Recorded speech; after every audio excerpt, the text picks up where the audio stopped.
señalaron. Dijeron igualdad, pero esta vez me separaron.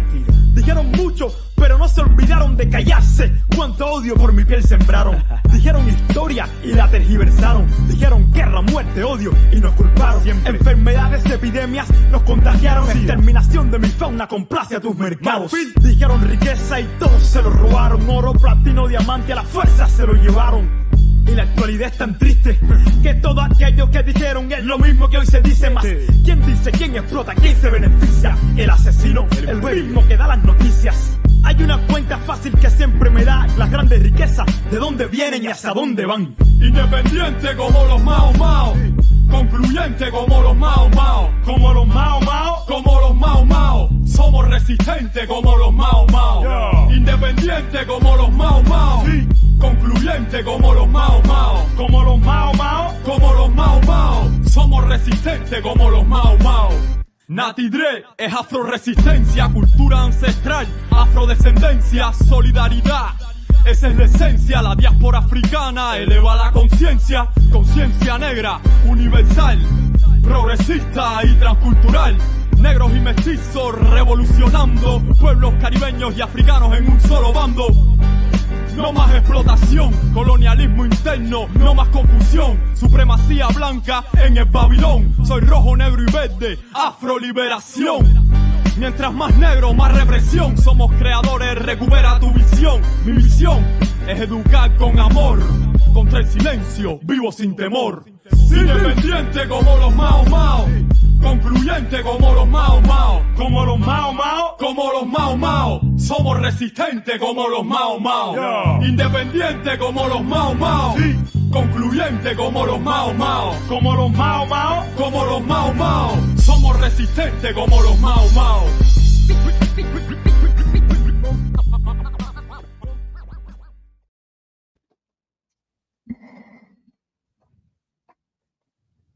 One, two, it's the Rise Up Morning Show. What we do around here around this time is Tuesday morning. Feel like Monday, like a Monday afternoon or something. I don't know what's going on around here. Anyway, welcome to the Rise Up Morning Show. I want to say before we introduce ourselves that the platform, Black Power Media, we've reached 50K. We have 50,000 subscribers now. You know what I mean? So if you subscribe already, we thank you. And if you don't, what's the hold up? And if you already subscribed, invite 10 people. You know what I mean? We are our own liberators. You know what I'm saying? We have to do what we need to do. So that's about it. My name is Kalonji Changa, and I am one of the hosts on the Rise Up. And we're going to go clockwise. First of all, we got a new host. Yeah. Okay. Y'all been asking for it. You said, where the African women at? We went all the way to Africa. Search all 54 countries. It's still 54 now, right? We'll never know these colonizers. It's 55 now, man. 55 now? Okay, South Sudan. Okay, all right. Well, it was supposed to have been 50. It was West Saharan that wasn't being recognized. Okay. So yeah. Look at Ikemba acting like he been keeping up on the continent. Anyway, so 54 and the possible we're gonna say right now, because you know what I'm saying, we gotta double check Ikemba's math. But anyway, 55 countries, we went to all of them, and we have our new host in the building. New host Natacha, can you please introduce yourself to the people, please? Peace, everyone. You went to Africa and then you stopped over at Haiti and you got me. Ta-da! Dry snitching. Go ahead. So I'm Natacha. I'm part of the Northeast Political Prisoners Coalition. Happy to be here as a new host for Rise Up, and happy to be here with the comrades to, talk all things Black liberation. No doubt. Happy to have you here. And yes, shout out to Haiti, Sak Passe. We in the building. Kubetet Boule Kai. Let's go. What's up? What's next? Who we got here? Isaac. Ikemba. You want to go, Ikemba? Isaac, you want to go with Ikemba? What's going on? Elders first. What's going on? That's started. But peace. Uhuru, Ikemba. We charge colonialism, media, anti-colonial think tank, Pan-African think tank. Also part of the Kerfest committee in Philadelphia, New York. Philly Peace Park. Hoodoo movement, etc., etc. Okay. All right. I'm Isaac Jasper. People call me the Indigenous Nightmare. I'm the founder of the Indigenous Nightmare Network, which is a decolonial platform. We talk about a plethora of things, mainly right now, the indoctrination via media of the imperial mode. And so, I for Pet Up Palestine, I'm a volunteer, organizer for them, online organizer, create content, spread the word. And for the people, Pan-Africanists, decolonial Marxists, encompassed as a whole.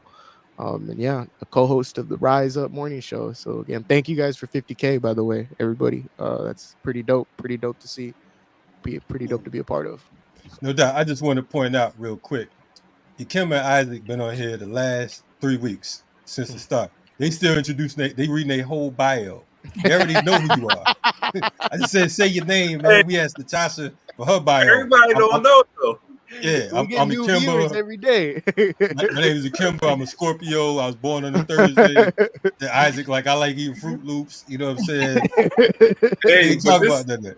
this for them folks though that's just tapping in for the first time. Just tapping in for the first time. We gotta keep them informed. I feel like I should have did run through my whole bio. I tried to just throw out one or two. You didn't even know. That's these cats over here. They on Dateline. Hey, I did stop though. I said etc. etc. I could have kept going. Oh, okay. Yeah. Isaac picked up one of your etceteras. He's just like, in the 3rd grade, I used to eat chocolate. I kissed a girl named Candy. Like, damn, Isaac. But okay. All right. Welcome to the Rise Up Morning Show. Yes, sir. And we are all happy to be here. And if you don't know by now, we enjoy being African. You know what I'm saying? We're grateful to be African. We're grateful to rock here and be on the planet at the same time. Yes, a lot going on right now in the media. We know that there's a lot of protests around the recent police murder of Sonia Massie. There's a lot going on all over the country. My volume. Can y'all hear me well? Yes, that's good. Okay. All right. I had to move the mic over. I was trying to play it off. But anyway, a lot going on around Sandra Massie. People are protesting all over the place. I heard a rumor. I'm not sure if it's true or not because I haven't been able to keep up with the news. Did I read somewhere that her 4-year-old cousin was murdered by police? Is that correct?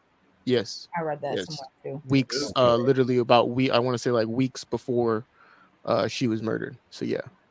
So can anyone speak to that? Because I'm not. I've been kind of in the lab and fighting other police terrorism cases. They hit you so many lefts, you be begging for a right around here. Can anybody speak on that, or because that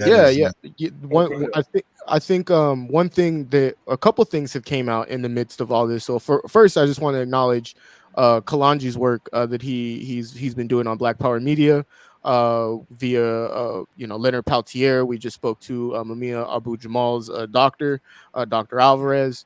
I just want to shout out and highlight that for people to go and watch that episode that was conducted day before yesterday, if I'm not mistaken, centered around Leonard Peltier with Ward Churchill, amongst others, attorney for Leonard Peltier. A really good conversation, 2 hours worth of really, really educational understanding of what's going on with Leonard Peltier. And so, again, please, for those that are watching this right now, go and watch that episode right after we're finished here, or whenever you got some free time.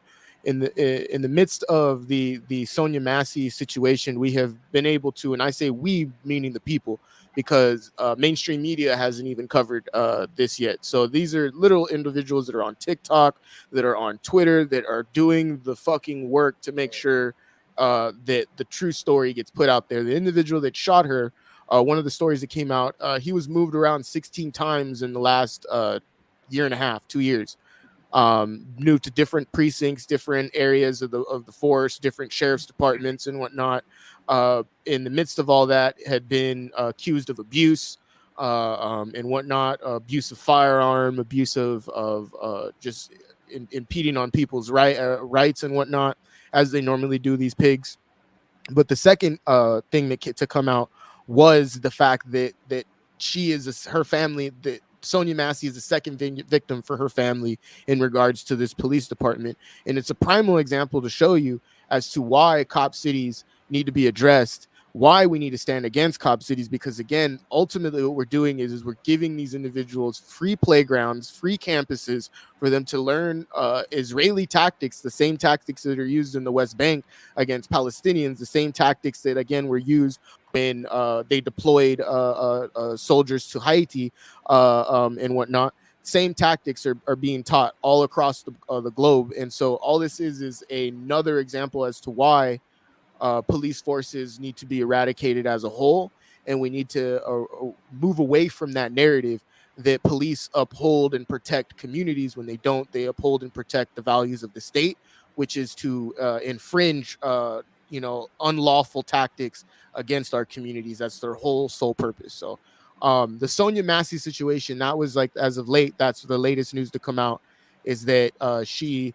was her cousin was shot weeks before she was. And then the biggest one of it all that I think people aren't really talking about as well is that her ancestors have direct ties to the foundings of being victims of the founders of the Ku Klux Klan, meaning her family were victims to that. And so it's again deep-rooted history, deep-rooted diabolical history that's in this situation, this wrongful situation. She should be alive right now if they would have administered health. That's something too that we're waiting for the coroner's report to be able to justify that, even though paramedics have already came out and stated that she would have survived if they would have administered help to her, and he labeled that was a kill shot. Coming out that he's a white supremacist. Those skulls that you see on his picture, his mugshot, those skulls represent a badge of honor, meaning he did something in order to get that skull put there. I am very, very keen in understanding Nordic symbols, Aryan Brotherhood symbols, as my family were victims of a neo-Nazi attack in California. So I'm very much aware of all of these symbols, and I can say both of them, both officers were a part of some type of Aryan cult within that police department, as all police departments have their own gangs or gangs in of it themselves. So that's kind of like what I've been able to get off of it. New news. I don't know if anybody else has any news that can probably compound on that or give it shed a different light. Just briefly, just a brief Appreciate that. add on. And definitely appreciate you giving all that information. Just brief add on. I think it happened back in April, though. I think it was a few months back. There's a 4-year-old. It's another situation where the police was called. It was a domestic issue that was going on. So there was a domestic violence case. The police came. The guy, the father of the child. Well, actually, let me not say the father, but the woman's partner was holding the child, the 4-year-old, as a shield, and had a knife to the 4-year-old. The police shot and killed the 4-year-old and the man that was holding the child. So they both were murdered. There's no camera. There's no camera footage that came out. What do they call body cam footage? Yeah. So we don't know what really happened. But it seems fishy. Like there's no video footage. And if this guy is holding a baby as a shield and has a knife to the baby, why are you shooting at both of them? It doesn't make sense. So we really won't know what happened in that household. But I don't know, man. I'm putting it all together. It just doesn't make sense the way the story came out. Why are you shooting at him and the baby? Your life isn't threatened. The baby's life is right. Yeah. Being So you're going to kill him and the baby. Of course, I definitely, Isaac, appreciate that very thorough breakdown of what's going on. That's very necessary. I appreciate Isaac is one of our young guns. You know what I'm saying? I say that proudly because you have a young man who hasn't yet reached the age of 30, but he is committed and passionate about our people's liberation movement. So I appreciate that, Isaac, for being on point. And I suggest that folks definitely check out the Indigenous Nightmare Network, which Isaac heads up. And Ikemba, we appreciate your add-on and clarity as well. We're going to go to a quick break unless, Natacha, you have anything you wanted to add to that? Or you're muted right now. Just the only thing that it was mentioned that the prosecutors were not going to charge. It was recently stated that the prosecutors were not going to charge the police officer in the shooting of the cousin of the child. Wow. Yeah. So how did they justify that? I mean, was the baby posed a threat as well? Like, what's going on? Like the baby didn't stop? I mean, I don't understand that. Yeah. The police aren't trying to protect and serve the baby. Like, if anything, how can I get? I don't know. I'm different, man. Yeah. No, and it's they must be thinking in terms of, when you see those pictures of when the Europeans came over and were, killing babies and killing indigenous babies in North America, South America, burning them, that they had no children, as people like to think that, they wouldn't do anything to the babies. Even with the move, they killed one of the move's babies, the police in Philadelphia. Right. So the United States in general, and colonizers, they don't have any respect for children or adults. Our children. Yeah, our children or our adults.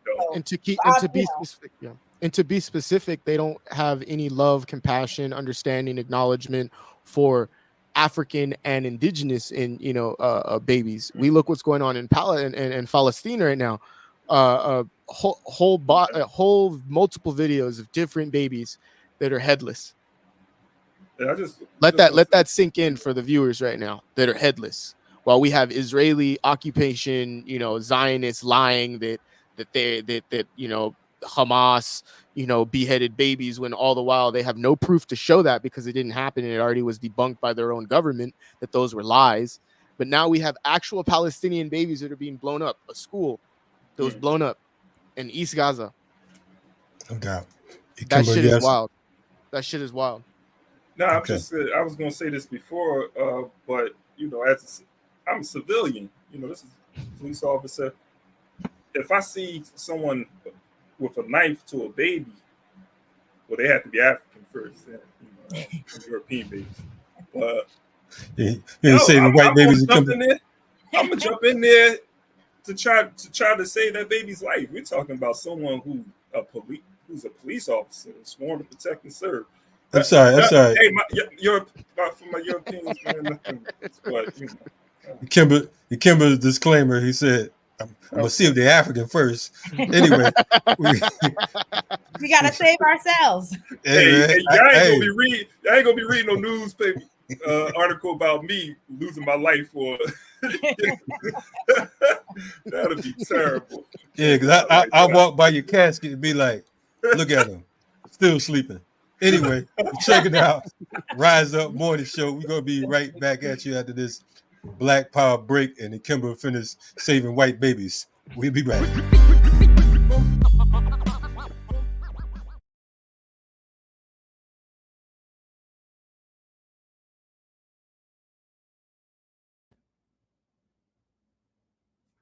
I'm gonna run and get my computer charger just in case.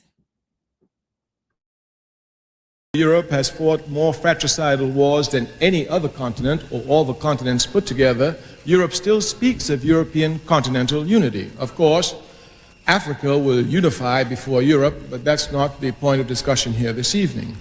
The fact that Europe, with all the fratricidal wars she has fought, can speak of continental unity shows this evolutionary process. Africa, like any other society anywhere in the world, was involved in this same evolutionary process, going from family to tribe to clan to nation to continent.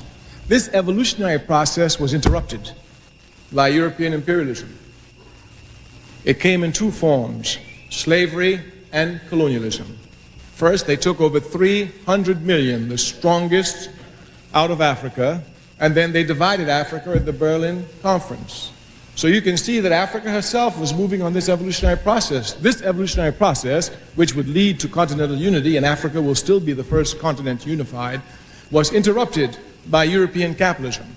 Since it was interrupted by European capitalism and evolutionary process, the only way that Africa can unite today is through a revolutionary process aiming at a socialist economy.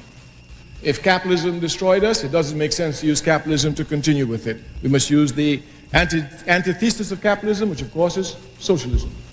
And certainly if the evolutionary process has been interrupted, the only way we can capture the time lost is through a revolutionary process.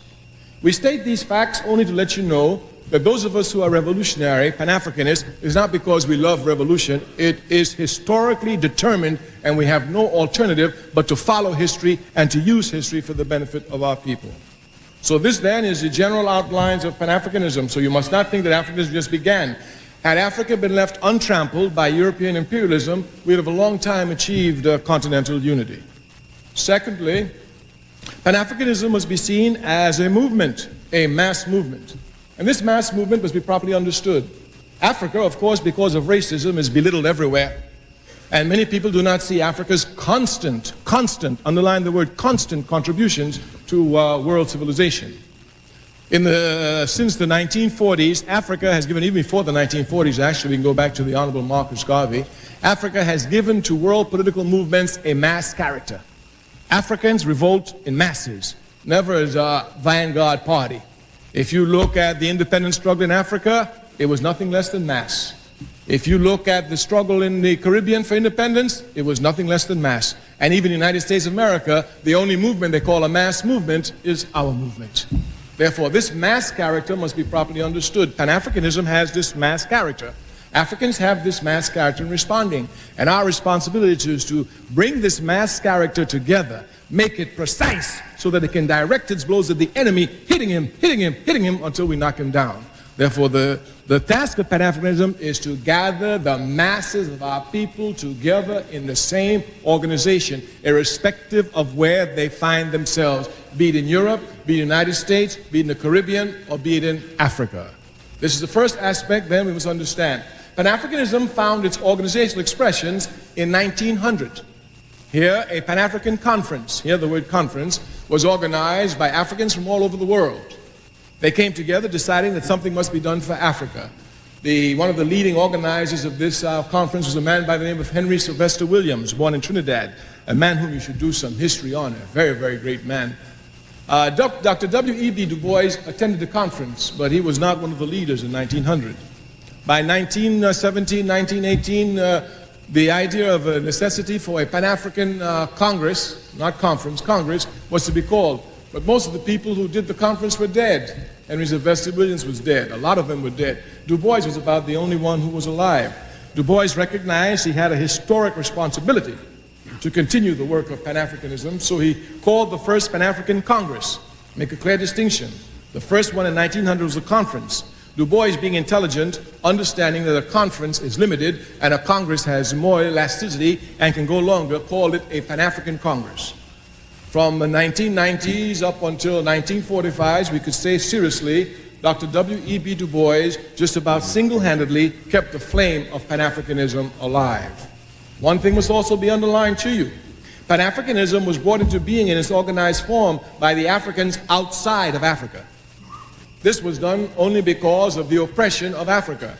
At that time, Africa was under total colonial domination. There could be no political meetings. As a matter of fact, if you had the paper of the Honorable Marcus Garvey, you could go to jail. So the conditions were such that it was difficult for the Africans on the continent to organize. Africans off of the continent, recognizing this, came quickly to fill up that gap. So Pan-Africanism itself was brought to bear by the diaspora. But you must not think that the diaspora brought Pan-Africanism for the diaspora. Not at all. The center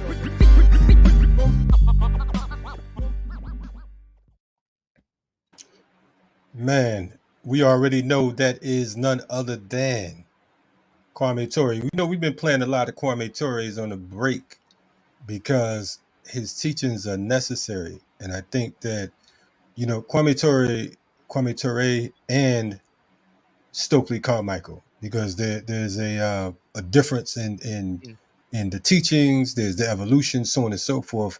But even as Stokely going back to the 60s, he was a bad brother.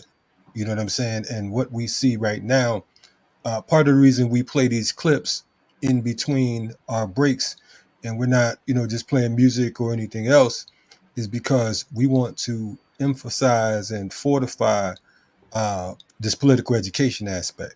And we think that rather than you just seeing us as talking heads and whatnot, and I think that the folks who are on this panel are qualified to speak about various topics, we have to defer sometimes to our ancestors and our elders to make sure that it's properly understood and it's properly driven home. So we give thanks for KWAME TURE and so many others. We have a guest here today, and I think that a good brother Ikemba is going to introduce us to this guest. I know the guest has been patiently waiting. I think this guest been waiting since Monday. You know what I'm saying? He logged on Monday. And I was like, man, I'm still here. Somebody said he was in the closet or something, but I, he's still here waiting for us, man. So, if you don't mind introducing us to the guest, good brother. All right, Ojore. So, I have the honor to welcome, my comrade and organizing with this comrade since 2005. So that's how long we go back. Brother Oronde Shakur, who is a longtime member of the Ojore movement. He's a member of the International People's Democratic Ojore movement, which is under the leadership of the African People's Socialist Party. It's the mass organization of the African People's Socialist Party. And our comrade Oronde, he's been organizing with the Ojore movement before there was even an International People's Democratic Ojore movement. So that's how long he's been around. We had the honor to bring him on and to have this conversation with. As soon as and here's our brother Comrade Oronde, Ojore comrade. Welcome Ojore to Black Power Media. Ojore. We definitely appreciate you joining us today. Gratitude for your work, your energy and effort. And I want to extend my condolences because Ikemba said you've been organizing with him since 2005. I know that must have been, I'm surprised your head ain't being whipped back and forth like Will Smith's daughter. I'm driving comrade crazy. I ain't going front. Yeah, you drive me crazy. So I'm sure the comrade been crazy. But anyway, Ikemba, you can get it started, brother. And, and let's hear this. We definitely want to have a conversation about the attack on the Ojore movement. Before we get into that, could you just let our viewers know, who you are? I know I gave you an introduction, but if there's anything else you want to tell the people, and just a little bit about the International People's Democratic Ojore movement. Who is NPDEM? Yeah, Ojore, thank you, comrade, and all the comrades on the podcast today. I really appreciate the invite and being here to share with you around this struggle, this beautiful struggle that we all involved in. It's a revolutionary process that we all committed ourselves to because we see the necessity of having organized resistance against colonial capitalism and to restore Africa to its greatness, be free and independent, and under, from our perspective, the leadership of the African working class. And, we all work under the leadership of the African People's Socialist Party, who's led by Chairman Omali Yeshitela, who is the chairman and the theoretician for our movement.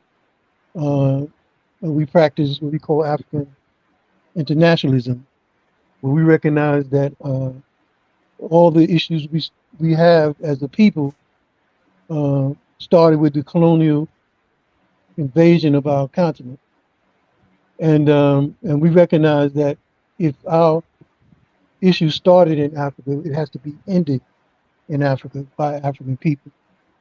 Though we've been kidnapped, dispersed all over the world separated by artificial borders and identities, to where sometimes we don't even know who we are and who we're related to based on that process, that colonial slavery process.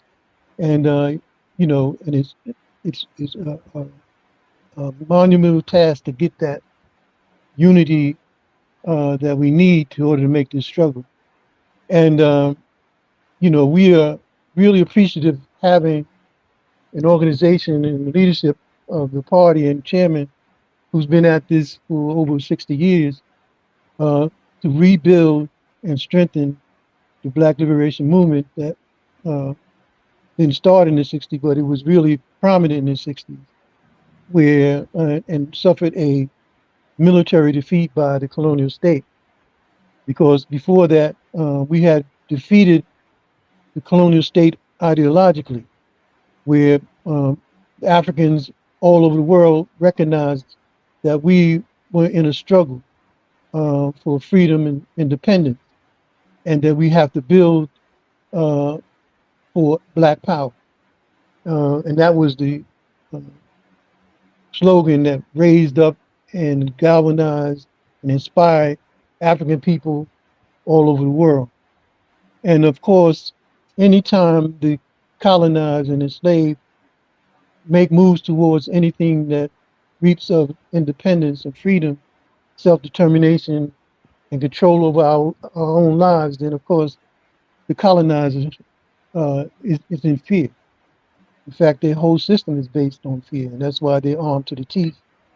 This minority community, I might add, who controls the whole entire universe, which we call the colonial mode of production, where it has everybody on the planet Earth tied to this mode of production that extracts wealth and resource and life and creativity from the colonized communities and nations, and it's ported inside these colonized central locations like America, Britain, France, etc.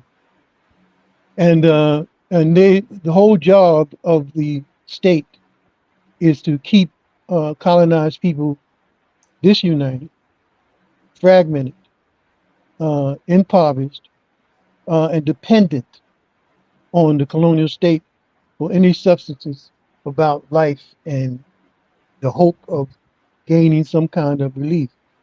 And that's problematic, of course, because you can't if you can't depend on your enemy to do things to you and for you that's going to help you defeat them. But as we see with this, these elections in the last couple of years and decades, is that African people are tied to this political uh, process of bourgeois democracy and voting for our enemy. So, you know, I gained all that information when I first came in contact with the Burning Spear newspaper, and at the time it was just the African People's Socialist Party, and that was in 1981 when I first joined. When I heard the chairman for the first time and was reading the newspaper before him, and I've been involved in this movement since then. Not always on point, not always doing the things that need to be done, but it's that struggle where we have to fight to work in our own interests as we force to work in the interests of our enemies. So that's just how I got involved in this work, and the importance of it to this day is to rebuild that struggle for Black power, self-determination, and to build the institutions that will reflect that. I appreciate that, Comrade Uhuru. Now, NPDM role in that, and as a matter of fact, I mean, if we could get into the attack, maybe that has recently happened. I say recent. I mean, 2 years ago it was an attack on the Uhuru offices on the party, and currently the chairman, along with Penny Hess and Jesse Neville, are going to court fighting for their, I don't know if we can say freedom, because, I mean, America is a gem, so we still, fighting for freedom, whether, they beat this case or not. But can you tell us a little bit about, this attack on the Uhuru movement, and anything that you can, divulge at the moment about the trial? Yeah, I know. Our struggle is protracted. You know what I mean? And I was just telling Kalonji that. Yeah, this Teaching attack. me. Yeah, this attack on the Uhuru movement, the chairman, the African People's Socialist Party, our institutions in Ferguson, St. Louis, and in St. Petersburg, Florida, is no different than any other attacks they had on the Black Liberation Movement from time immemorial, since 1415 all the way up to today. Whenever we wage a struggle of resistance, then of course the colonizer, the settler community is going to attack us, because they understand, and we'll have to come more crystal clear in understanding that everything that the colonizers has is a result of them expropriating resources, land, people, and lives for themselves and under the gun. It ain't something we do voluntarily. The whole colonial state, from the cop who are in the streets who shooting our people down, that we look at and we are flabbergasted by why would they do this, because that's who they are, that's what they are emboldened and charged to do, is terrorize the colonized communities. And they have to have these public executions, just like they had on the plantations when Africans had the determination to be free, and if they ran off the plantation, they would chase down dogs and horses and overseers and slave catchers and et cetera, and brought back. And if they would gather the whole plantation community to witness these public executions, beatings, mutilations, etc., to say that if you attempt to be free, was it against the law for Africans to be free under chattel slavery, and it's still today under so-called bourgeois democracy, it is still illegal for African people to try to be free and independent of this colonial mode of production. So this attack that happened in July 29th, 1922, where the FBI, the Federal Bureau of Imperialism, attacked Chairman's house, offices, our Solidarity Community Center that's in the white community in St. Louis, where they're charged with building, support, political and material support in terms of the forms of reparations for the Black Liberation Movement. And I might add, prior to that, 29th, on July 2nd, 2 days before their Independence Day, in St. Petersburg, Florida, a young African drove up in front of the Uhuru House in St. Petersburg and went into his trunk, and he pulled out a military-grade flamethrower, and he burnt this massive red, black, and green flag that's in front of our building. And he was eventually arrested, and the police said they can't do anything because there was no real crime. committed.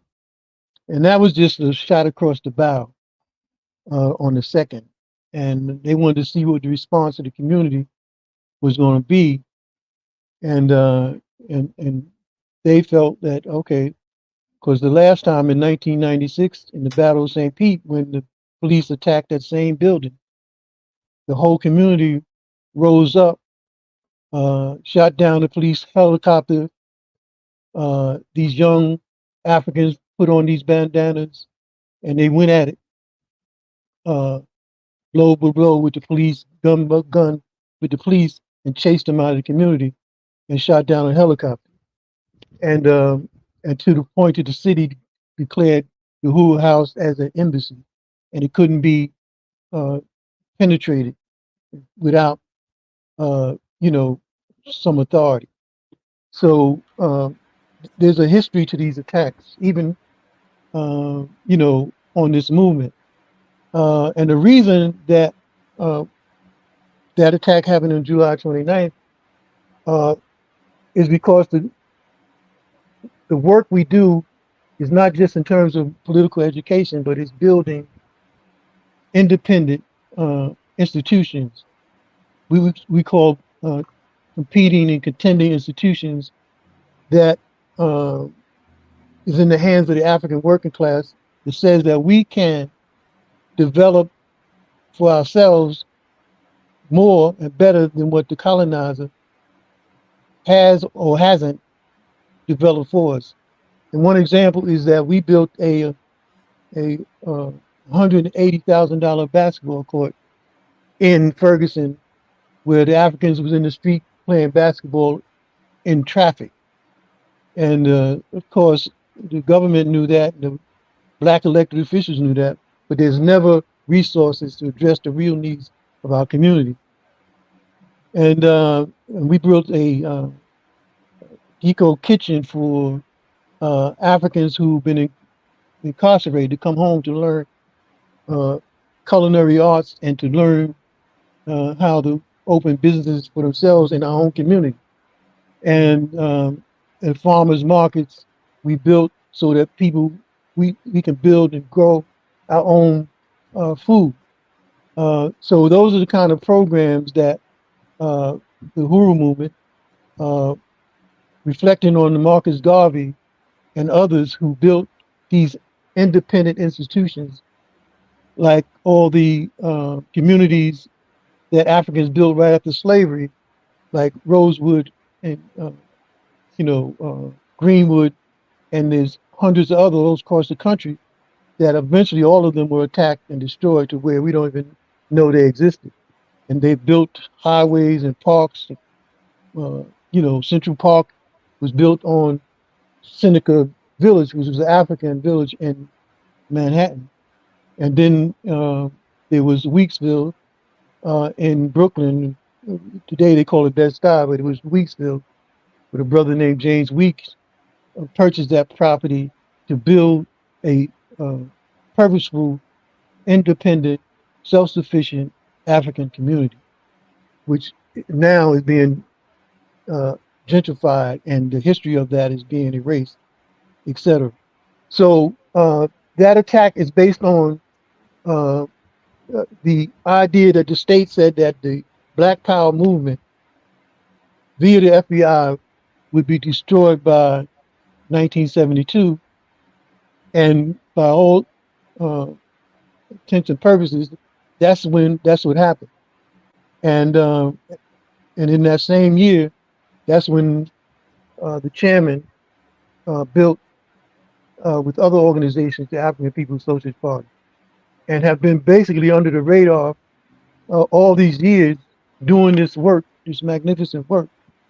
And the state looks at it and always looked at it because they don't believe that we have the capacity to contend with them, and definitely not to defeat them.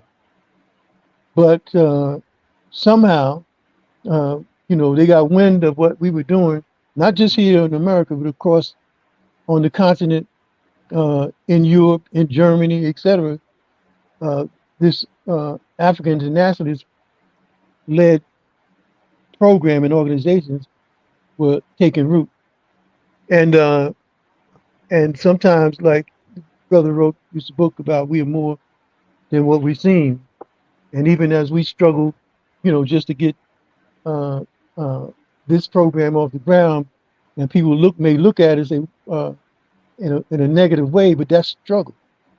That's determination, because the importance of having this broadcast for our people, we go through whatever we have to go through to get it done, to get the message out.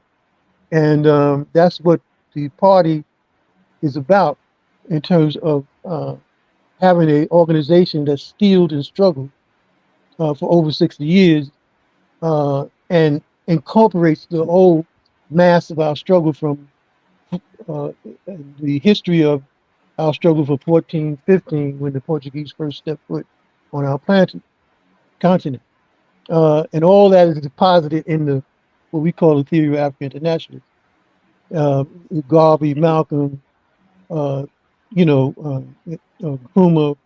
Lumumba, Sankara, etc. All those ideas is rose in African internationalism, bringing science to revolution.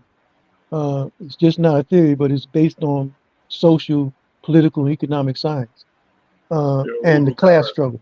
Really, really quick too. I wanted to see if anyone wanted to jump in with a question as well, for you. And I definitely appreciate that overview, that analysis, and you educating us on what's going on with the movement. Our struggle for liberation has always been illegal under the system of colonialism. But yeah, go ahead, Comrade Kalonji. You was going to say something. Yeah.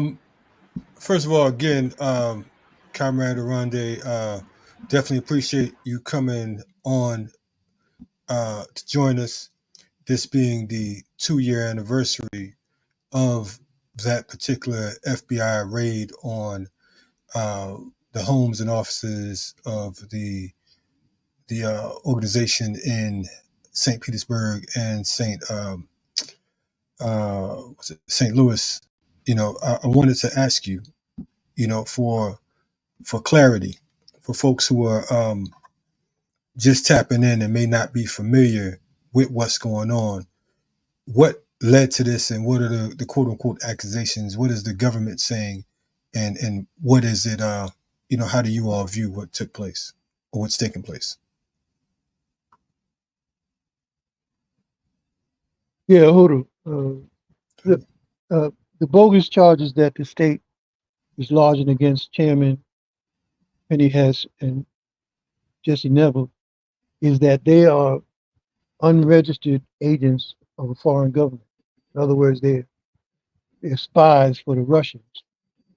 And that emanates from our stance on, confronting America's, imperialist wars around the world, including the proxy war that's going on in Ukraine, where, the U.S. and NATO is infringing on the border of Russia, and was in, and they overthrew a democratically elected government in Ukraine in I think it was 2015, and installed this Nazi as the leadership, and used him to bring in NATO and try to antagonize the Russians into some kind of conflict. And in the process, there were still segments of Ukraine who were pro-Russian, whole communities who were pro-Russians, and they were suffering, attacks, brutalization and stuff, because they were aligned. They was Russians, and they was aligned with Russia. And we know that any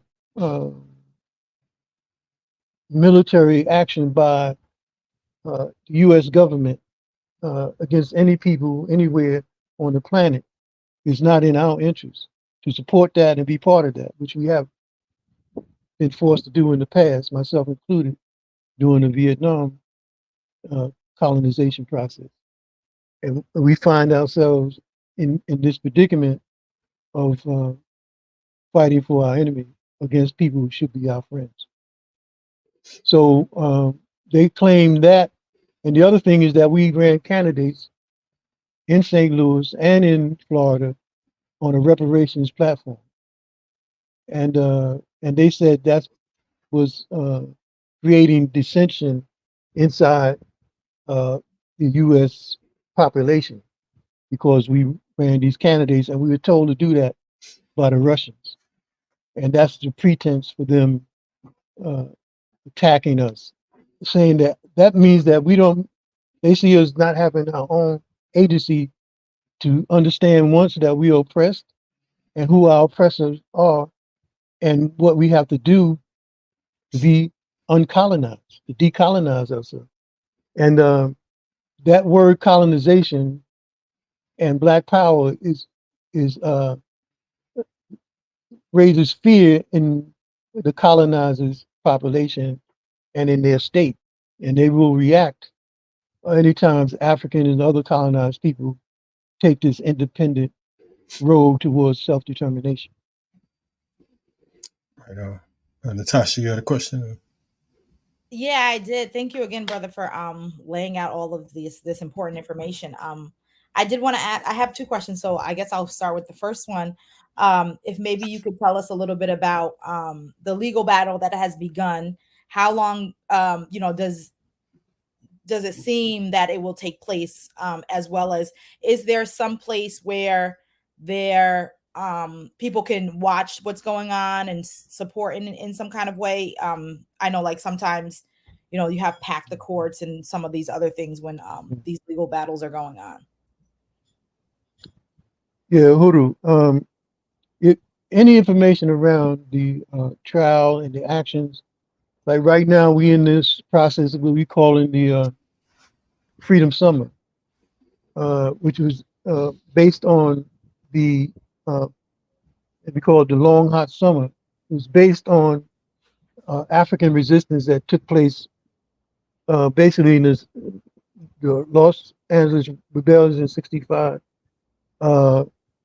The other revolution that was going on in terms of the Vietnamese people in Vietnam, 1960s, and the Freedom Summer that went on, led by SNCC in 1963, where they had this month-long Freedom Summer where people came from all over the world to converge in Mississippi, I think it was, to build on this Black Power movement that was going on. In fact, that's where the slogan Black Power came from, was that configuration of people gathering, and Fannie Lou Hamer and others being a force in that. So leading up to the trial, which is on September 3rd, forces are going to be coming into St. Petersburg to do on the ground, door-to-door political work, outreach, rallies, political education, everything leading up from now until the trial. And like I'm going down. Let me close this. You good over there, It's getting hot Conrad? in. Let me know. Yeah, no, that's just they doing their thing anyway. Yeah, so the big rallies on August 31st in St. Petersburg, Florida. There's a big, huge rally. It's going to happen. I'm going down at 30 to participate in that. And the trial is on Monday, September 3rd, which I'll be there for that as well. And all the information that people would need for that is handsoffuhuru.org. It lays out, the campaign, the events, the trial. You can even see the indictment that the state put out that's charging the chairman and Penny and Jesse. And chairman they facing 15 years, 10 to 15 years. For the chairman at age 82, still vigorous and alert and everything, but that's a death sentence for him. You know what I mean? And we know what they did with our political prisoners. With Tulu Shakur, they let them out just before they knew that they was going to die. They were trying to hold them, make sure that if they did let them go, they wouldn't be part of any political formation, be able to have a longevity to create problems for the state. So we owe them for that, and we have to struggle with all we have to make sure that they don't do that to the chairman and Jesse and Penny, any other revolutionary, whoever, who the state's coming after. It's insane that here it is, Chairman O'Malley is 82 years old, facing 15 years. You have a brother, Leonard Peltier, who was just denied parole. He would be 80 years old on September 12th. Just less than 10 days, about 9 days after the trial begins. He was, of course, he was denied parole, and they told him to come back in 15 years, in which case he'd be close to 95 years old. Okay. Meanwhile, you have this very racist war criminal, convicted felon, Donald Trump, who is 78 years old. Not a worry about a prison system, not a worry about a sentence, not a worry about going to jail. In fact, here in Atlanta, he went through Fulton County, through the jail, faster than most of us could get in the police car. You understand what I'm saying? He was in, shook some hands, high-fived some folks, and kept it moving. So it is truly a criminal act to see that taking place. Isaac, you had a question before we wrap, my brother? Yeah, thank you, comrade, for being on here. I just want to say thank you both to the co-host, my co-host Ikemba, for bringing you on, and also for you to be able to preach and spread the truth that is what global imperialism has done and continues to do to our people. One question I had, just to tie this all to what an elder of mine is calling for, a united front against fascism. How does the Uhuru movement factor into this? And at the same time, what are some things that the Uhuru movement has already done in its inception, since it's been created, that has been combating fascism? And how can those be transformed, ratified a little bit more, given more exposure, so that this united front that Dhoruba bin Wahad is calling for is fortified and solid? So yeah, Uhuru. Yeah. The party's response to the international struggle for African freedom and independence, and to be anti-colonial, anti-imperialist force, created what we call the African Socialist International. This is a effort to organize Africans all over the world into one revolutionary force, to combine our efforts and resources, time, energy, etc., to present this international united front against imperialism in any of its forms. The whole, in our perspective, the liberation of the planet Earth, and that's what we have to be as revolutionaries. We have to liberate the entire planet Earth, and to save life itself. This is a love offering. We do this out of love for ourselves, our people, life, and the planet itself.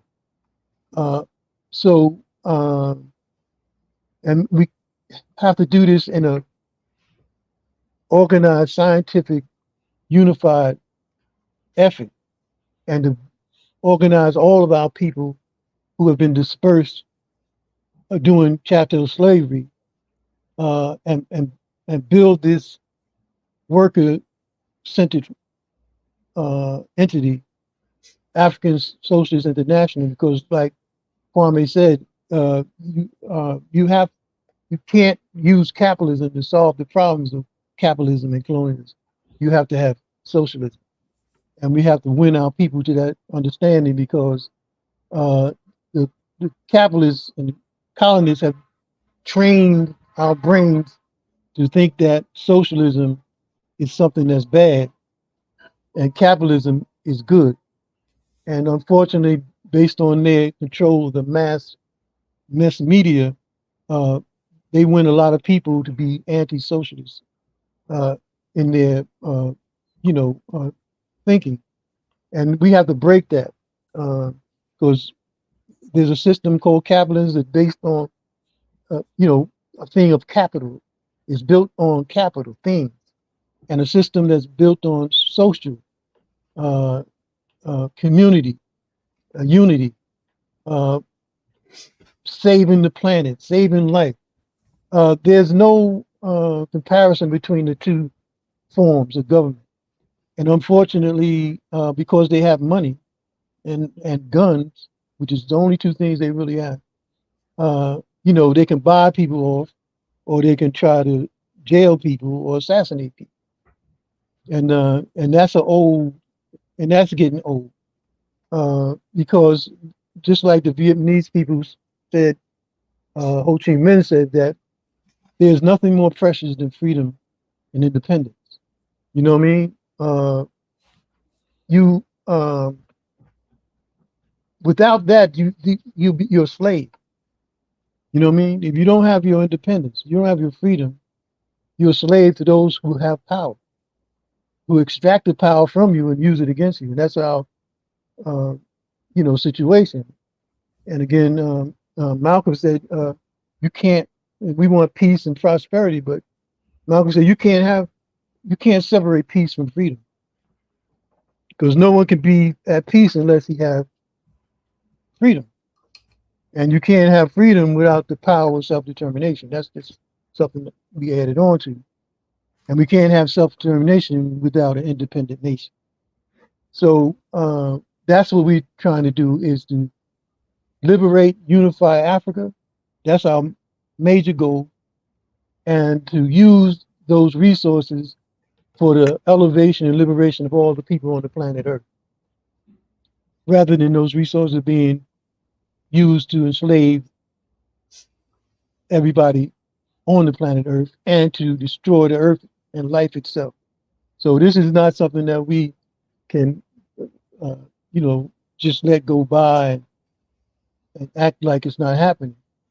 It is a threat to human existence, this system of colonial capitalism and its colonial mode of production. In order for us to live, it has to go. It's that simple, but it's just that hard as well. Now, comrade, and we thank you for that answer. Only thing I would say to add on to what you're saying is it's not just a threat to humanity, but it's a threat to life itself. It's a threat to the plants, the animals, oxygen. The air, the environment. Capitalism is the ultimate destruction, and just like the white man himself, as our elder Leonard Jeffries spoke about in the past, their contribution is domination, destruction, and death. That's their main contribution to the planet Earth: domination, destruction, and death. And they're steadily working towards destroying everything else that exists. I remember back in the day, my uncle in the 80s, he said something about, he was talking about Palestine then, and he said something about Jerusalem, and I said, man, that's supposed to be the Holy Land. I said, man, they'll do that over there. He said, shit, them motherfuckers would blow up heaven if they could. Anyway, you're checking out Rise Up Morning Show, brother, comrade Oronde Shakur. We appreciate you coming on, joining us this morning. Like I said, we know you sitting somewhere hiding from Monday till today, trying to get on the platform and whatnot. Ikemba probably gave you the wrong time, the wrong date, because that's how our comrade do. But we appreciate you coming on and, give our love to the chairman and to all the other organizers that keep the Uhuru movement moving.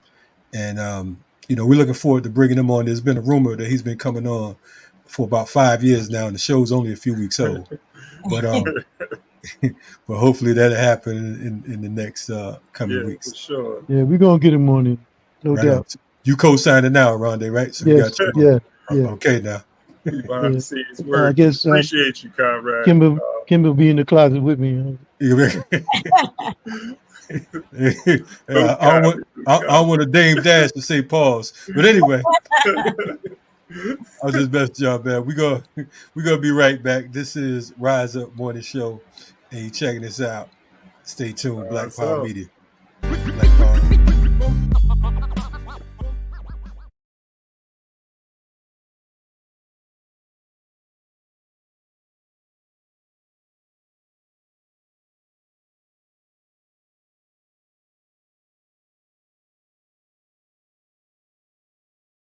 Center of the discussions has always been Africa. This must be properly understood. Some people try to shift it, take it somewhere else, but Africa has always been the focus. Du Bois carried on his congresses up until the 5th Congress in 1945. Because of time, we're just going through them quickly. In 1945, saw the 5th Pan-African Congress. Here, you had Africans born on the continent, in the Caribbean, and Africans, of course, born in Europe and the United States. At this 5th Pan-African Congress, there were 3 co-secretaries, of course, W.E.B. Du Bois, George Padmore of Trinidad, and Kwame Nkrumah of Ghana. So you had an African from the Caribbean, one from the United States, and one from the continent, who were co-secretaries of the 5th Pan-African Congress. The 5th Pan-African Congress is crucial for us. A decision was made there. They said that the final confrontation with colonialism is coming. After all, this is 1945, and you must know that there's negative and positives in everything. I remember once as a young man reading Mein Kampf on an airplane, sitting next to a woman. She said, "What are you doing?" I said, "What do you mean what I'm doing? I'm reading Mein Kampf." "Why are you reading it?" I said, "Well, Hitler is a very important man. He had historical effects on the world, you know." She said, "Well, I'm a Jew." I said, "Have you read it?" She said, "No." I said, "Oh, that's bad." I said, "Have you not read Sun Yat-sen?" She said, "No." I said, "He says the first law of war is to know the enemy. If I were a Jew, I would read everything there is to read on Hitler." Of course. Of course. So, while reading Hitler, she was arguing. I said, "Well, Hitler had some positive effect anyway." She said, "What positive effect did Hitler have?" I said, "Hitler weakened European imperialism. He weakened the British, he weakened the French, he weakened the Portuguese, he weakened the Belgians, and that's how we got independence." And these are facts of life. These are facts of life. When Hitler got through with Britain, when the Indians said they want independence, Britain could do anything but get out the way and let them have independence. Matter of fact, they got Mahatma Gandhi quick because they didn't want to deal with the armed struggle that the Indians were preparing for British imperialism in India. And by the time India was free, well, it was over. China came up. After China, of course, Africa throughout, etc., etc. And by 1960, in 15 short years of the declaration of the 5th Pan-African Congress in 1945, 2/3 of the African continent was independent. You must understand clearly the importance of this. Now, at the 5th Pan-African Congress, they said the only solution to the final confrontation is mass organization. And I say, if you look at Africans, we have nothing but mass character in our struggles. Of course, this mass character for the moment is spontaneous and must be transformed to something that is planned and permanent. But certainly the mass character is there. If you just look back to the Rodney King situation, those Africans who rebelled en masse. They had no planning. That's how backward they were. They didn't think about it. Just on the spot, they said, "Okay, it's too much. Let's go. Let's get them." And everybody said, "Okay, let's get them." And we rise up as mass and we get them. And then we sit down for 29 years. Of course. Of course. But the mass character is there, and we must understand this mass character. The 5th Pan-African Congress, most of Africa, of course, was colonized. Kwame Nkrumah came to change all this. By 1958, he threw the British out of Cape Coast and named it Ghana. And Nkrumah declared before the entire world that the independence of Ghana is meaningless unless it's linked with the entire continent of Africa and its unification and liberty. And Ghana and Nkrumah made Ghana the base for every movement that fought against colonialism. Mugabe, who's now the head of Zimbabwe, where was he trained? In Ghana. Go and ask all of them. Nkrumah set up freedom schools, teaching them how to use arms to go and fight. It was Nkrumah who built the base and pushed Pan-Africanism. He understood that Africa was divided in 1865 at the Berlin Conference, and that we cannot accept visions imposed upon us by our enemy. Africa is one, we must unify her. This has been the task. Of course, since Nkrumah, the movement picked up. The independence of Guinea came in the same 1958, later that year, and with Sekou Touré and Kwame Nkrumah, the movement really coalesced force. The Pan-African movement, of course, was not going to be left alone. Imperialism would seek to divide it. That's their job. Sekou Touré says, if the enemy is not doing anything against you, that's because you're not doing anything. Of course. Matter of fact, when they're not doing anything against me, I get scared. What am I doing wrong? So their job was to divide, and if you will look, they divided the Pan-African movement in what was called the Casablanca bloc and the Monrovia bloc, the revolutionaries and the reactionaries, to put it in one simple word. Of course, the Casablanca group included the fighting forces in Algeria, the FLN, which the other African states refused to recognize.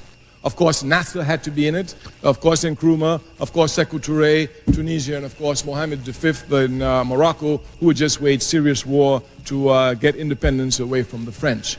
The other group was called the Moderate Group, and they were all made up of reactionaries and scum of our race who didn't want African unity, and there was a million problems and sabotage it and work for imperialism against the interests of their people, and that still continues today.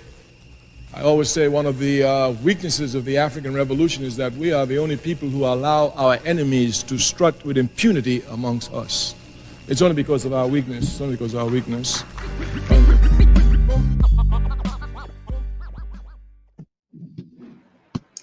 Yes, yes. Rise Up Morning Show. Excuse me, man. Man, what y'all feel about that? How y'all feel about that? Anything good? I love Pop Ray. Okay, I mean, okay. He's like one of my favorite, what's the word I'm looking for? Theoreticians, activists, Black Pan-Africanists, because I just love one of my favorite quotes from him is, if the enemy wants to kill you, if the enemy wants to lynch you, that's their problem. If they have the power to lynch you, that's your problem. Right. So I always live with that quote all the time. No doubt. Anybody else? Any other quotes? Whatever Kwame Ture quotes. You might have to start that, Natacha. You might be starting something over there. You know what I mean? Y'all froze over there. What's up, man? Y'all ain't up on Kwame? What's going on? No, Kwame is one of the integral to understanding scientific socialism, to understanding how important not just Kwame Ture is, but how important Kwame Nkrumah is to all of this. In the midst of that two-part, I had to break it down to two parts. So that's essentially a 10-minute video that was just spliced in half and goes over the history of Pan-Africanism and talks about individuals that don't get really mentioned a whole lot, like George Patmore. A lot of people who probably aren't familiar with George Patmore fought for the Soviets during World War II and was packing up Nazis. So people aren't really aware of certain individuals, and so to have Kwame Ture talk about monotheism in religion, talk about mobilization and organization, for him to have a stoic stance against Zionism and getting individuals to understand how the Black struggle is intrinsically connected to the Palestinian struggle. Kwame Ture is someone who, if you don't know him and are calling yourself a Pan-Africanist, I have to question you. I have to question where you're at and where you came from on that journey, because Kwame Ture is integral in understanding Pan-Africanism, understanding scientific socialism, and what the true path for struggle is and what it isn't, and on the way highlighting some of the individuals that he was able to emulate Black power with, like Imam Jamil Al-Amin, talks about the likes of Dr. King and Malcolm X and whatnot, talks about James Baldwin, talks about, again, George Patmore, W.E.B. Du Bois, Kwame Nkrumah, Steve Biko, Patrice Lumumba, talks about the conference and whatnot. It's very beautiful to see his words still be as important, but it's also an example to justify why shit needs to change, because if we're utilizing words from a man that's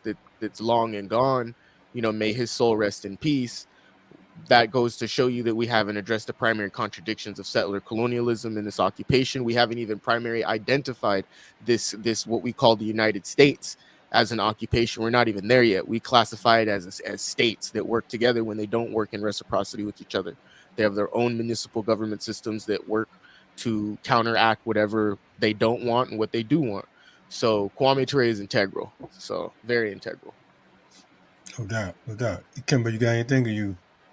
Yeah, I mean, I unite with everything that's been said. To add on, just first going back to the first clip we showed, Kwame Ture speaking about this evolution of the African political and economic structures, right? This consolidation that has been happening over the centuries that was disrupted by colonial capitalism. And so that kind of, it points to the problem. When he says that, that's the thing that our people need to pick up on. He's saying, okay, colonial capitalism disrupted this. So that means colonial capitalism is the problem. And if we want to consolidate African people, we have to destroy colonial capitalism. But actually, we're going to have to it's going to be a process of us coming together and organizing to be able to destroy it too. So that kind of happens. It's going to happen simultaneously. And in this particular clip, I like to, one thing, I like about Kwame Ture, one of the things I love is he centers African people. It's that African centeredness that is needed, right? He's coming with an African social theory. And that's something that Dr. Bobby E. Wright said, right, that we need to have a Black social theory. This is something that Kwame, and that's because he was centering himself in Africa, making us the subjects. And so, when we look at and when we center ourselves, he's able to look at this world war that took place and see how it benefited African people. He's seen that, Hitler's a bad guy, but he was fighting. He was the enemy fighting against our enemies. All of these guys, are our enemies, and it benefited African people because it weakened them. It weakened the imperialist nations. But now it kind of takes us to really the story that we getting into neo-colonialism, which Kwame Nkrumah talks about, because he even spoke about that at the end as far as the traders in our midst that is working with the colonizer. And so that it really took me to this story of the Congo that we're going to get into in a minute. I appreciate everyone's analysis. Your audio. 1 2 1 2. Can y'all hear me? Yeah, you're good. Excuse me. I don't know why I don't have any water over here. But anyway, that's what happens when your studio is not fully equipped. I think I want to say that, again, I appreciate you all's analysis on Kwame Ture, one of the most important figures. Still, the audio, yeah. Okay, how we sound now? We all right? Yeah, it's good. Sorry, I'm drinking water in front of you, Kalonji. I know you're thirsty. I know. I see you when I said I have no water. She was like, nope. Anyway, thank you, my sister, a true sister. It's a true African woman right there. Pass it through the video. Yeah, thanks. There we go. Thank you again. No, so basically, I'm looking at it. I want to remind folks, because I think that oftentimes we look at our freedom fighters, as elders, as we should. We look at our ancestors like, they were just some old wise griots, right? Old wise scholars and theoreticians and so on and so forth, freedom fighters. Put it in context. Kwame Ture made his transition. When he made his transition, he was 4 years older than I am right now. And I need that to be properly understood. That, and I don't consider myself no old man or no, elder, whatever the case is. But he was 4 years older than I am right now. And the amount of work that he put in, from Mississippi to Alabama to all over the United States, all the way to the continent, you know what I mean? Working on behalf of our people tirelessly. He was relentless. Even in his 20s, when you listen to some of his stuff is Stokely Carmichael, he was dangerous. Mm. There's a lot of great freedom fighters that came up here in the U.S., right? And I'm not talking about just the diaspora. I'm just saying here specifically, a whole lot of great freedom fighters. But not often do we have the clarity of a Kwame Ture and Imam Jamil Al-Amin, or Dhoruba Ben Wahab. You understand what I'm saying? These are people who can give you a concrete analysis. Many of us can have muscle in our voices. Many of us can, spark a fire and we can inspire, so on and so forth. But the analysis is razor sharp. When you talk about political education, as Isaac was talking about, Kwame Ture is one of those folks who, every time he spoke, it was a lesson. Class was in session. I don't care if he's at a rally, a protest, a news conference. It's a lesson. It's a master class on revolution. He wasn't afraid to be African. You understand? We live in an era where folks want to be anything, everything but that. Not knocking what you call yourselves. That's fine. I'm not about to debate on where you say you stand in the spectrum, but in the grand scheme of things, when you organize somewhere like some of us have in places like Mississippi on the dirt road, in places like Alabama, when these crackers straight up tell you, make sure your ass is out of here before sundown. Talk all that shit you talking right now, but they looking at their watch and they looking at you, and you know they mean business. Sometimes we talk that tough shit when we're amongst our own.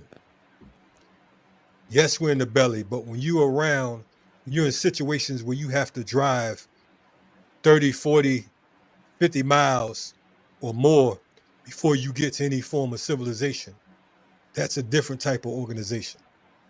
You understand? When you haven't organized in the South,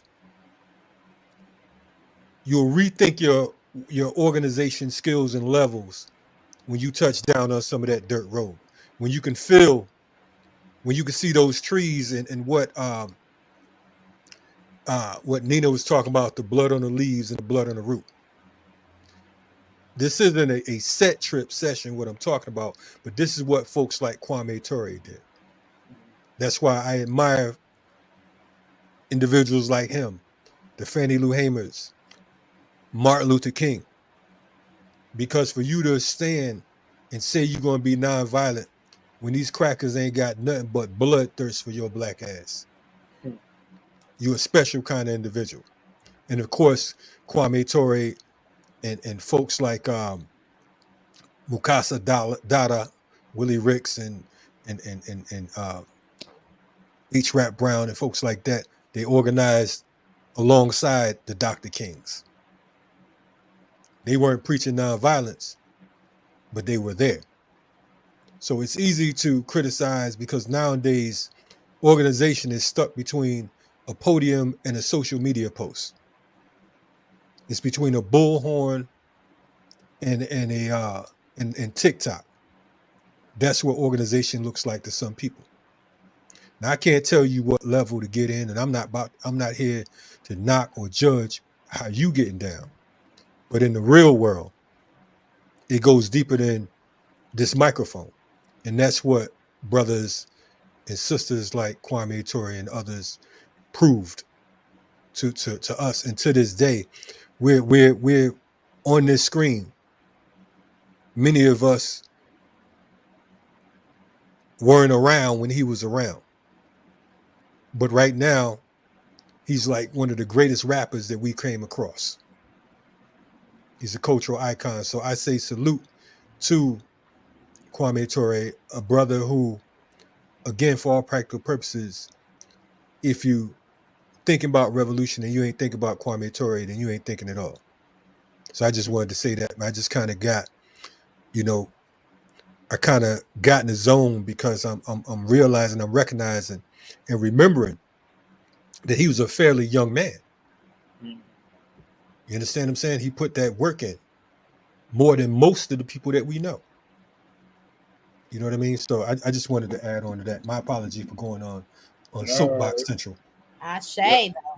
I shade for sure. And he committed class suicide, man. I mean, if you think about what Kwame Ture, what he could have did if he just was like, I'm gonna go to college, get my, this is very bright. He went to one of the best high schools in New York City, in the Bronx. I think it's Bronx Science. Yeah. Very intelligent, and we know that already. But just he could have used his intelligence and went the other path, and he could have went the John Lewis. I mean, like Bill Clinton. He could have went that way, but he didn't. Right, no doubt. No, that's real. That's real. So we appreciate you all to the audience at Rise Up Morning Show. If you dig what we're doing, put a black fist in the chat. You know what I'm saying? Put a black power in the chat. Let us know that we're on the right side of the barricades. Our task here for folks to know, just in case anybody get it twisted, no, this ain't a know-it-all station. You know what I'm saying? We don't like know-it-alls. This ain't a know-it-all chat. We don't care about you hopping in the chat, debating everything you hear, so on and so forth. Sit your ass down and learn something. You know what I'm saying? And I'm not saying that, from us, from our guests, from the clips, so on and so forth. This is what each one teach one is all about. So again, we appreciate you all hopping in. Make sure you subscribe, like, etc. Natacha, you the newest on the block. You know what I'm saying? What say you? What we got going on? What you feel like doing? I feel like definitely getting into the story that Ikemba has, because that especially when Kwame Ture talked about how we're in that last clip that we allow our enemies to walk amongst us, and this is exactly what's happening here when we think about the story that Ikemba's bringing up. Yeah. Kimba couldn't even keep up with that. He's like, damn, she threw me the alley-oop. I was ready to hide. I'm ready for it, man. I'm gonna be honest though, man. I was, I felt like you was talking to me directly. No, I've never organized in the South. All right, that's on my bucket list. I'm supposed to go down to St. Pete in August, so that I'm gonna get a little taste. But organizing these New York projects ain't no Oh, no doubt. No doubt. Hey, been there, done that. Don't be trying to play me, homie. No. I'm from Bridgeport. I ain't from the South. We're gonna get into this, man. It's about the movement of ideas and help. Thank you, Natacha. Ikemba over here set tripping. I feel like you talking to me. Older Bouna, chill out. I'm like, hold on. All right, I never organized in the South. All right, I got you. Man, get to the damn story, man. All right, we're gonna get to this. This is important story, man. This Dan Gertler's been in the news for several years now. There was sanctions that was placed on Dan Gertler and his his financial endeavors in Congo. So we're going to get to the story where the U.S. is talking about lifting these sanctions off of Dan Gertler, and I just want to talk about the reasons why, but really like looking at neocolonialism and how that is playing a factor in this as well. So U.S.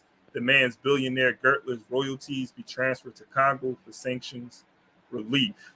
A senior U.S. official stated that Dan Gertler's royalties in the Democratic Republic of Congo should be directed to the country's government as a condition for any agreement that would alleviate sanctions on the billionaire mining magnate accused of corruption. Right. I'm just wondering why, just take it from the man. Like, why are you even doing business with this crook? So Gertler was sanctioned for leveraging his friendship with former Congo President Joseph Kabila for lucrative mining deals. Gertler struck a deal with Congo to return some assets in exchange for help lobbying the U.S. to lift the sanctions, but still retains royalties and cobalt sources. The U.S. views Gertler's presence in Congo as complicating its push for access to critical minerals independent of China. A senior U.S. official stated that Dan Gertler's royalties in the Democratic Republic of Congo. I'm sure you following me. Yeah. So a senior U.S. official stated that Dan Gertler's royalties in the Democratic Republic of Congo should be directed to the country's government as a condition for any agreement that would alleviate sanctions on the billionaire mining magnate accused of corruption, Bloomberg reported. The U.S. Treasury imposed sanctions on Gertler and more than 30 of his businesses in December 2017 and June 2018, accusing him of leveraging his friendship with former Congo President Joseph Kabila to secure lucrative mining deals. Gertler struck a deal with Congo in 2022 to return some of his assets in exchange for help lobbying the U.S. to lift the sanctions. However, he retained royalties in the world's largest sources of cobalt not owned by Chinese companies. This development has complicated a U.S. push for access to critical minerals independent of China, which Washington views as a top competitor and unreliable supplier.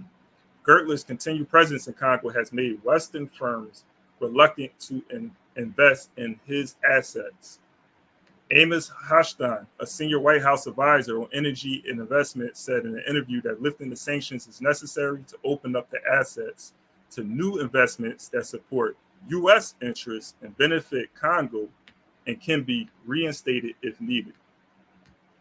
It's very difficult to get a Western company with high values to invest if they think there's a risk of litigation, sanctions, and so on. The royalties that he has should be in the hands of the government of the DRC, said Hochstein, who's been trying to broker a deal. It is an entirely absurd situation that the state is not benefiting more from their own natural resources. Hochstein didn't provide specifics on how to enforce the transfer, but it would likely involve buying out Gertler, a move that could avoid a legal battle but has angered civil society groups. At the heart of the controversy are royalty streams from projects owned by Eurasia Resources Group and Switzerland's Glencore PLC, which can be worth about $100 million annually, according to Congo.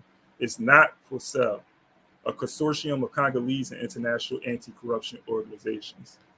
I think it's just a couple more paragraphs. Those groups have criticized the U.S. plan that would allow Gertler to potentially sell those assets, alleging he obtained them through corruption and should return them for free. Bloomberg News has previously reported that the U.S. would ease sanctions if Gertler sells his royalties, exit Congo, and submits to audits of his businesses. We have to make sure that the sanctions on Gertler are not becoming a punishment for DRC and against the overall interest of enhancing good actors from investing, Hochstein said. Gertler hails from one of Israel's most prominent diamond families and has connections at the highest levels of the country's government. His sanctions were briefly lifted under President Donald Trump's administration in January 2020, when both men were using Alan Dershowitz as a lawyer. President Joe Biden reinstated the sanctions shortly after taking office. But just so we know, Joe Biden, who's the president now, this is administration that's talking about lifting the sanctions. Again, the same as Donald Trump's administration.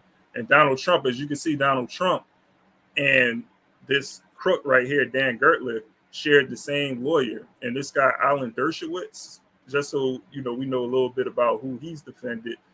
He's defended Epstein and what's the guy's name? Weinstein, right? That's how you say his Weinstein, name. yeah, that's the other guy. Yeah. So Dershowitz also defended those two guys. But, you know, back to this guy, Dan Gertler, you know, first of all, you know, we're talking about a guy who was making, I think, somewhere around 100 on the dollar, probably more than that, was able to accumulate billions of dollars off of the minerals, the diamonds and other minerals such as cobalt. Was able to generate this wealth on the exploitation of the Congo's labor and their mines. But this guy who is a thief, he's not seeing any jail time, right? And we have to think about the genocide, the ethnic cleansing that is happening and has resulted as that has happened as a result of this exploitation of people like Dan Gertler, right? And these people get away unscathed. And they're talking about giving this guy $300 million just to walk away, right? So he can remain a billionaire, get a $300 million payday, and still have assets in Congo. But the issue the U.S. has is that they want their companies to invest. The U.S. doesn't care. They could care less about the suffering that's taking place with the Congolese. They want to be able to have their companies invest in Congo. But because of this high risk of Western companies investing in Congo, especially these mines that are owned by Dan Gertler, they're worried about the sanctions or any other punitive actions where they will lose. So that's why this whole lifting of the sanctions, this discussion is happening of lifting the sanctions of Dan Gertler. The other thing is, Dan Gertler was working with the president, Kabila, the government of Congo, to make this happen, to be able to come in there and exploit Congo's resources, right? This was coming from a high level of government who sanctioned that. So when we talk about neo-colonialism, this is neo-colonialism. This is what Nkrumah was talking about when Kwame Nkrumah was talking about, foreign domination of the resources. It don't matter, the state, the Congolese people having control of the state, where a foreign power is able to still influence the politics through the economy. And that's what's happening in the situation with Congo. But really quick, I definitely want to open it up to you guys. The other thing I wanted to add was a guy by the name of Daniel Ock, who he was the founder of Ock. Is it Ock Schmitz? It's a hedge fund company that was investing in Congo. Who this guy David Ock, who is a billionaire, is worth $3.6 billion, right? These guys, they were buying off governments to be able to get deals in Africa, so that they were able to exploit African resources. Congo is one of the places. There's Libya. There's a host of other countries, but Daniel Ock's partner was this guy Dan Gertler. Both of these guys, just to put this in perspective, man, because there's so much with this story. Dan Gertler, who's an Israeli, right? Who's over here? He's an Israeli. He's a Jew that's over here in Congo exploiting the people. Daniel Ock is an American, but he's an American Jew, right? Just a connection. I ain't coming with don't call me anti-Semitic. I'm just making connections, man. You know what I'm saying? So you got these Jews who are making all of this money. These Israeli Jews, Zionists, is making all this money off the Congolese people, exploiting them for their resources.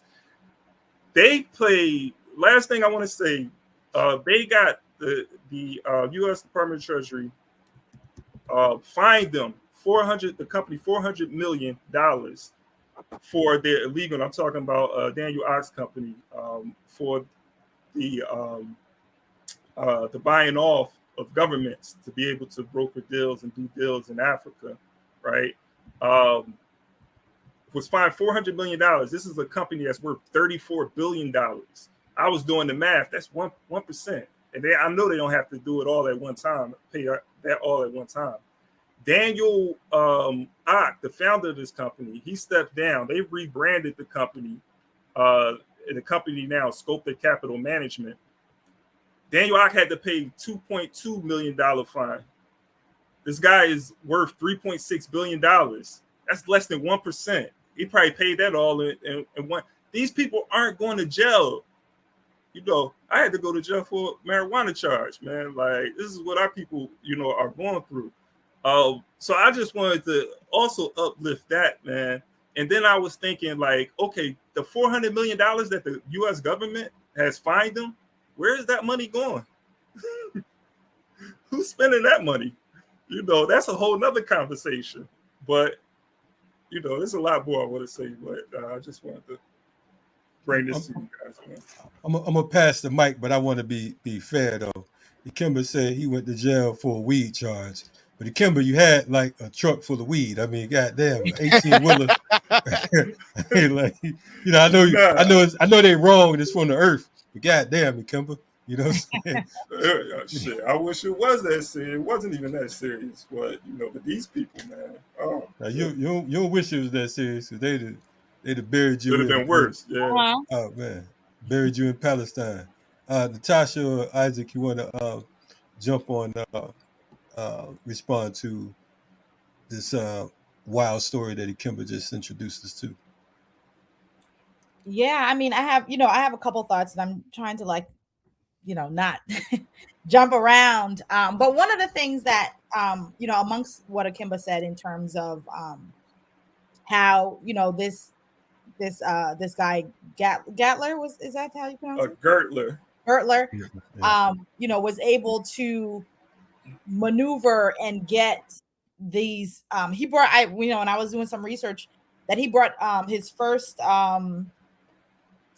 mine, and I remember if it was a diamond mine or if it was like a cobalt mine or something like that in '97, when because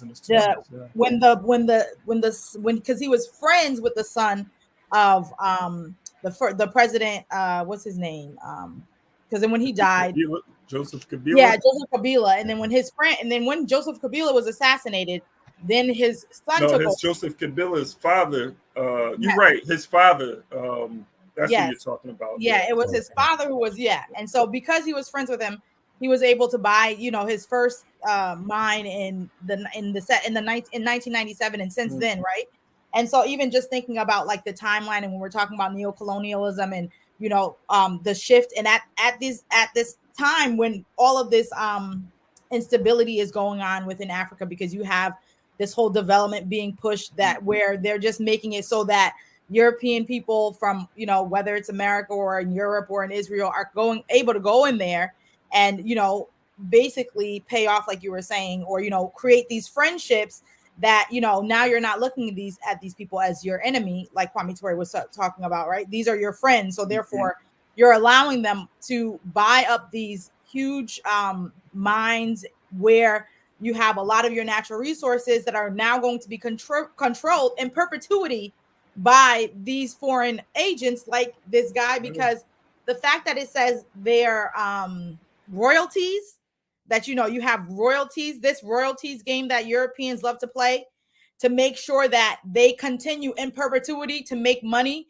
off of the oppression, just like whether we see it here in the music industry in the US, where, you know, you can see it even like when we were talking about the South before, where you have it's particularly in the South when you had blues musicians who couldn't get jobs and performances in, you know, in pretty much any halls. You had a lot of Jewish young college students who went out into the South and told these people that were, you know, starting blues, that they can get them jobs, and they performed and they ended up right back in the same shacks they were creating music in. And then you hear a lot of this blues music still being played and making money off of with what royalties and what is it? Perpetuity, exactly. And so this same way that they're playing this kind of like perpetuity game, where as long as they get in one, they kind of set it up so that as long as they get in there the first time, they can continue no matter what happens. Like you're saying, Ikemba, oh, okay, well, you know, one, you're not going to go to jail, but also they're going to make it so that they can continue to make money off of this, of what they've set up for the rest of their life, and that their family could eat off of it, their great grandchildren can eat off of it, and they're thinking about their generations while generations of the Congolese are being slaughtered and murdered and enslaved because of just to, you know, have them, you know, live high on the hog in terms of, you know, the life. So I thought, you know, that was one of the things that like really stuck out to me in terms of making connections when we're thinking about colonialism and how it's a global system like we're talking about, right? So all of the connections and all of the ways that they use the same methods in the same places, but unless you're looking out for it, you're not really making those connections. And so that was one of the things that stuck out to me, was this royalties conversation that has been used everywhere to, you know, continue to make money off of the oppression of African people. Right. That right there, you nailed it with that, and that was a great correlation and a great example, because I think that's capitalism to the core. You know what I'm saying? You take you have, you know, small guy at the top, you know what I'm saying, the masses at the bottom. You know what I mean? So, you know, capitalism is a pimp hoe system. You know what I mean? It's like you go out and you sell your soul and you sell whatever else you have, and you come back and give them the money. They come in with empty pockets and leave with wheelbarrows full of money. That's tradition. You know what I mean? When you talk about this whole setup, you know, it's just wild how, to a great extent, again, we have Black folks who aspire to be capitalists, but can't understand why you can't be a capitalist. You will never be a capitalist. You can be an aspiring capitalist, but you can't be a capitalist because you don't own the resources, you don't own the land, you don't own the distribution, so on and so forth. So every now and then they'll try it out. A Jay-Z, they'll try it out a Beyonce, they'll try it out a Steve Harvey or whoever the hell, and to make you feel like, you know, you have a chance of climbing up this slippery slope. But the reality is they are slaves to the rhythm as well. And as long as they play the tune that the master wants to hear, then they can continue to be, you know, they continue to be what is that, the circus clowns? What do they call the clowns? The court jesters. That's their real life, playing the role of the court jester. And so what's going on in the Congo is no different, because we will continue to die. We will continue to be slaughtered. We will continue to lose our lives in these mines. And I'm thinking about, you know, the point you made about this punk bought his first mine. And I mean, first of all, it sounds insane to even hear that thought and that concept. How do you buy a mine? You understand what I'm saying? What does that mean? You know what I mean? It's like you bought your own plantation with resources on it. You understand what I'm saying? How many people died in those mines? You know, how many people didn't get to understand the value of that, but they lost their limbs, they lost their lives, they lost their families, so on and so forth. And the continuation and the you know, just the, man, it's Isaac, take us away, man. Yeah, y'all ready? But Isaac, really quick too, real quick, David, this guy Daniel. Again, you know, he pays his fine of 2.2 million, a guy that's worth 3.6 billion. He steps down as the CEO of this company that he built. They rebrand the company, right? It's Sculptor Capital Management. He's still a major stakeholder in this company. So this is somebody that's still sitting back and making money after doing all of that criminal activity all throughout Africa, man. But yeah, of course. I mean, look at Cecil Rhodes. You know what I'm saying? This is how we, That's the method. Go ahead, Isaac. I'm sorry, man. I lost my mind for a second. You know, I was about to go, you're about to go Isaac for a minute. Let me give it to the real Isaac.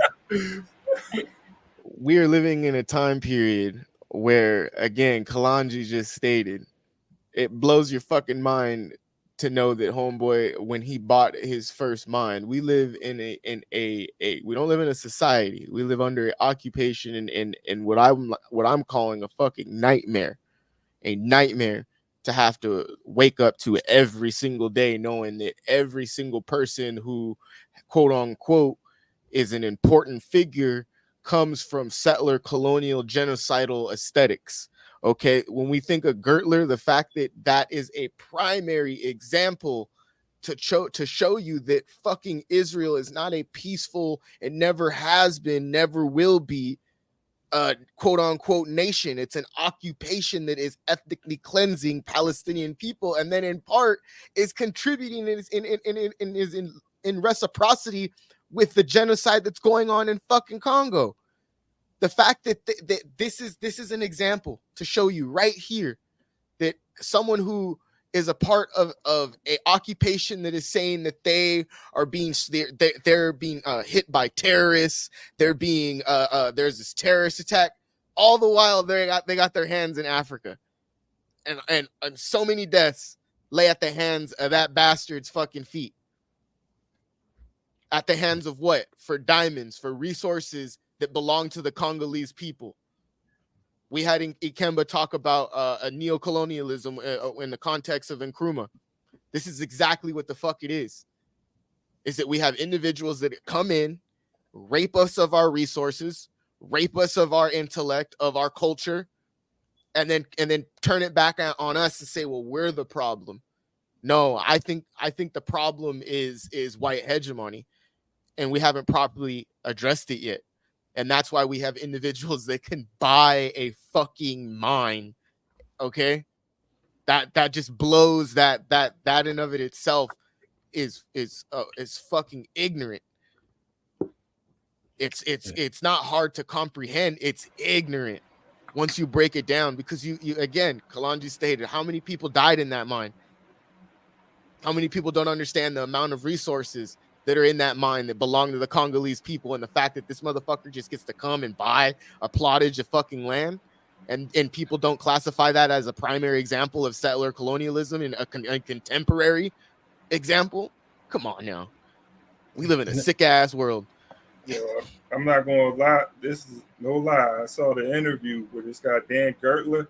He even referred to himself as a Congolese. He said, "I'm Congolese." That's what these settlers do. You look at like look at these what the fuck are these guys? The twins, the brothers. There's white boys. One's about to fight. Jake Paul and Logan Paul. They now classify themselves as Puerto Rican. They're not. That's what you can do when you create the system of racism. You can move. You can decide what color you are.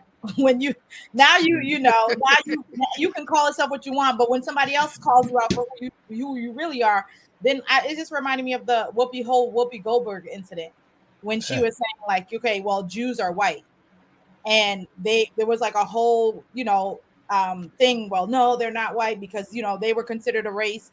Okay, white people consider other white people races. They did the same thing to the Irish and the Italians or whatever, but that doesn't mean that when they're ready to that they're not going to move into whiteness, and that if you see them and you don't know them that you're not going to put them in the same category. But then when they decide, they can be like, oh, actually I'm a Congolese.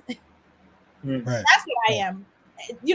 Who gets, because they get to say, apparently, right? They have control over who gets to say what they are. Only and what everybody else is.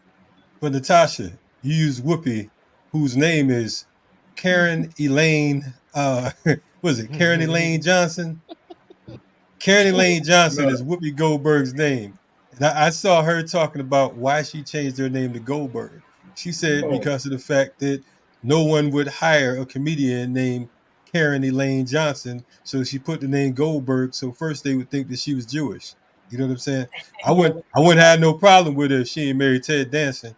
But I'm just saying, You know what I'm saying? So the contradictions got contradictions, don't they?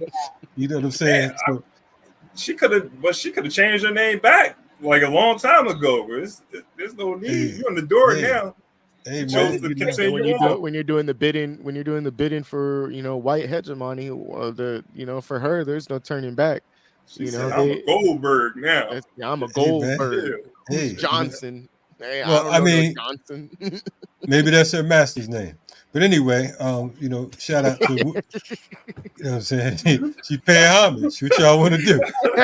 You know y'all hating on her. She's taking a stance. She's using her power to say, look, if I want to be considered a white woman, then I am. She identifies as a Goldberg. What y'all want to do, man? Who are y'all to tell her? Hey, this is America, man. Hey, this is America. It is just so many different levels to this story, and so many stories like it. And we can complain, we can protest, we can cry about it, but the reality is the only solution is revolution. We talked about as we're reminded as we wrap up the show, because we only got about a minute, as we're reminded by our ancestor now, Kamal Cambone, these people are viruses. This is a virus that we're dealing with. So until you understand what must be done against the virus, then we'll forever be running around looking for humanity in some inhumane species. We'd like to thank you all for joining the Rise Up Morning Show. Yes, shout out to our new host, Natacha. Isaac Jasper went borderline ballistic. He didn't go all the way today. Ikemba finally came through with a guest. I'm Kalonji Changa. Stay tuned. Tomorrow, Black Power Media. We out. Rise up. Sometimes the riot is a quiet one. Well, the battle is to love yourself and function in society where voices of reason are muted by anxiety, like gaining notoriety is selling your soul. So we tend to go no deeper than the shallow water level, trying to keep us overhead in the face of all the slurs and the stares, mentally frozen, paralyzed by fear of failure and success. So we lock, stock, barrel, running while it's crumbling. All these towers and they're babbling, but the baby's in the bath and the stash under the bed on my head, spinning from the circles and the puppets and the strings that they pull. Then we move. Reactionary warfare never produces winners on the field. Feeble and foolish. What tools and what weapons are we using? We need some new ones. Real revolution. It's real solutions. Well, we've taken on the ways of the ones who conquer with their guns and religion and division. Got my inner me looking like my enemy. Real revolution. Where my inner me really a mirror for the galaxy. New time, brand new paradigms, new contracts to sign. They thought that this would all be televised, though it's happening right before our very eyes. It's on the inside, with their guns cocked. When that rock drops, standing on the rooftop, praying that the mountaintop can live inside the valley. People tell me the reward is somewhere off in heaven, like heaven's only in the sky, like chariots are swinging, like God is something separate from yourself, from your wealth, from your lover, from your neighbor, oh, your savior. It's coming in your own name, coming with the face the same. Real revolution. It's real solutions.